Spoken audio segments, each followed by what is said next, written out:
welcome to my YouTube channel, Grounded in Purpose. My name is Kara, and in this video, I look forward to sharing with you my thoughts since being dismissed from medical school 1 year ago. If you haven't already, go ahead and click the subscribe button, and make sure that you check out some of my previous videos. So let's jump right into it.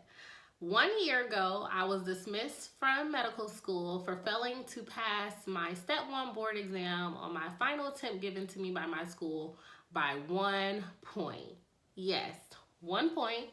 And in this 1 year, I've really been able to reflect on just the number 1 in general. And for me, number 1 is so important because it marks new beginnings. I think about the number 1 and how 1 is independent of all other numbers. However, it composes every number that follows. And so I'm like, wow, like this is truly a new beginning for me, an opportunity for me to really look at where I am. And as I continue through the years and I go to 2 and I go to 3 and I go to 4, to really know like it started back from 1. And so for that, I am very grateful. I'm very excited, and I just can't wait to see all that is in store. So I do have something that I do want to share with you guys that I didn't share with you last year, but I do want to share with you now. Last year when I was dismissed from medical school, a lot of people, were encouraging me to reapply to different medical schools or to possibly see what other opportunities I had in regards to trying to continue my medical education. But what I didn't tell you guys is that I actually had an opportunity to try to appeal my school's dismissal decision through my provost. However, I declined that opportunity, and I declined it because it didn't sit right with me. I felt like I had literally given everything that I could have given. Overall, I just felt like it's time to move on from this. And it's not a matter of me wanting to give up, but it's just a matter of me knowing that it's time to move on. I just wanted to kind of put it out there for people who were inquiring about, whether or not I was going to continue on with this journey of medical school. So I will reassure you guys today in this video that medical school for me, that chapter is closed. And so you may be wondering, like, girl, how you doing? Well, I want to let you guys know that I am doing just fine. It's literally, I don't know, like it's literally just been, everything's happened so fast. Like it's been 1 year and I like look behind me and I just feel like I was so connected to like this identity of being like this medical school student and like this trajectory of being a doctor, and then like within a day, like I'm no longer connected to that. And so it was kind of a weird transition, but it was a very natural transition.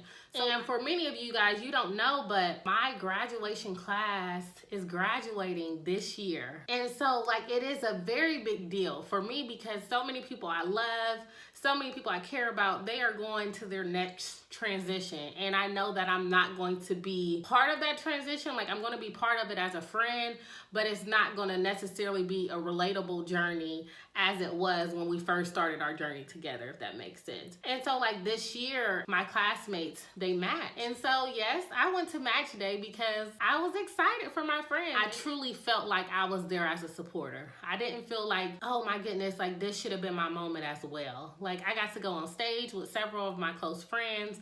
I got to share in like that raw emotion of knowing like where they matched at. And it was a really, really good feeling. Like I was just like, thank you God for allowing me to experience this and to still be able to be present and to still be able to continue on without this burden of like woulda, coulda, shouldas. Like I don't feel that at all. Another thing, like what have I been doing in this last year? So one thing that I have really appreciated with this dismissal is the fact that I have been able to read books. Like I know it might sound silly, but being on this path for as long as I have been on it, I have not read a leisure book in years. And so that was the first thing I wanted to do. Like I need some books. So I have like Audibles on top of Audibles, and then I got me a library card, and like I'm trying to get books every month. I'm trying to read 2 to 3 books a month. Not quite there. I was at the beginning, but these last couple months have been a little bit more hectic. But overall, like, it's been so refreshing to be able to read just things that I enjoy. In addition, I have been doing health coaching, I've been tutoring, I've been substitute teaching, and I have an update for you guys on my next video about what I'm going to be doing in this upcoming year. But I'm just really excited. I feel refreshed. I feel replenished, and I just feel like I'm exactly where I need to be in my life in this moment. And I think about everything that has led me to this place, and I will say, like, I don't have any regrets about it. Now, I know a lot of people, they want to be like courteous, right, when it comes to like a big question that a lot of people have, and that is about my student loan debt. Now, I'm gonna be honest with you. The student loan debt is real, okay? It is a very, very real thing, okay?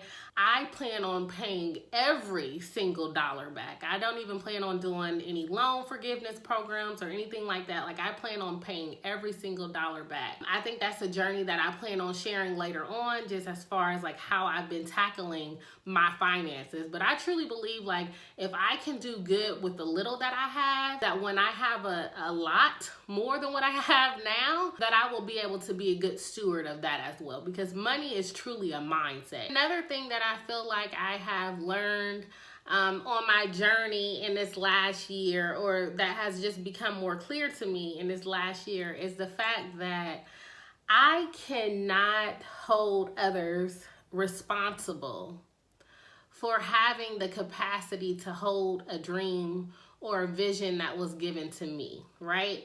I feel like a lot of times we get frustrated with our loved ones, and we get frustrated with people who are around us on a day-to-day basis because we want them to be able to have a capacity to see or to envision something that was given to us, right?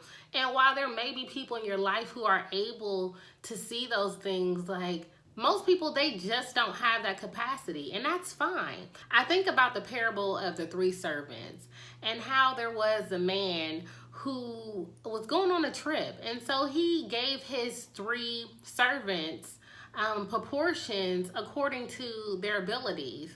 So one of his servants, he gave them, let's just say, $500. The other servant, he gave him $200. The last servant, he gave him $100. And he was like, hey, go and multiply this. First servant, he went, he doubled his money, right? Then you had the next servant, he went, he multiplied his money. And then you had that third servant, and he was just like, I buried it, you know? I just didn't want to lose it, right? It was given to me. I know you told me to do more with it, but I just wanted to play it safe, right? And that's how a lot of us are. We just want to play it safe, right? We want to do things that are in our comfort zone. We want to do things that we feel like our abilities allow us to do. That God has given you things according to your abilities, and that your abilities just may not line up with the person that you're sharing that business idea to, with the person that you're sharing that nonprofit idea to. And know that that's okay. You don't have to play it safe, though. I just feel like this has been a year of growth for me overall, right? I feel like, you know, my skin is getting a little clearer, besides this little area over here, but I feel like my skin is getting a little clearer.